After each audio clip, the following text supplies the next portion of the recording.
Hello dear kids, in this opportunity I will explain about making future predictions. Pay all your attention. Listen here, listen. This line here represents possibility.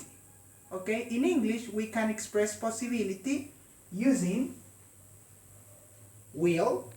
Okay, I will stick will here because it means that 100% of possibility that this will happen. The next word we are learning today is the word may. I will stick this word here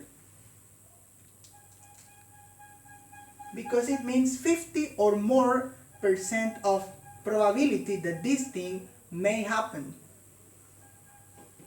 And finally, we have might. I will stick might here because we use might to express less than 50% of probability about future. So let's see this with three sentences. Sentence number one says, I play video games. So if I am 100% sure that I will play video games, so I will use will here.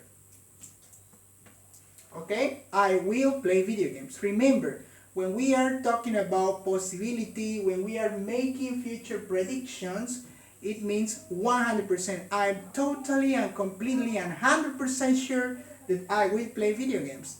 Now, in the next sentence, I will use may here.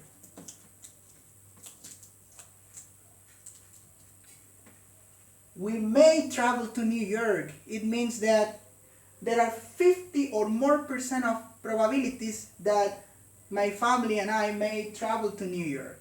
Now, the last word here is might.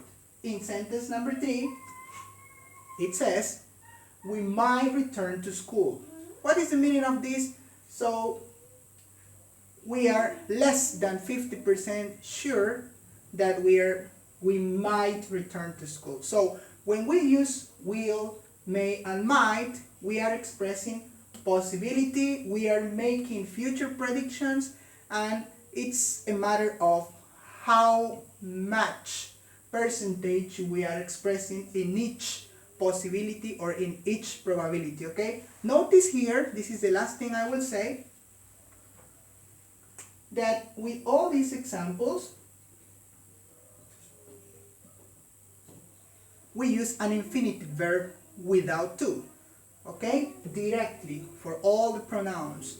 So that's all for today. Okay, remember there are 3 modal verbs we use for making future predictions. Goodbye, see you.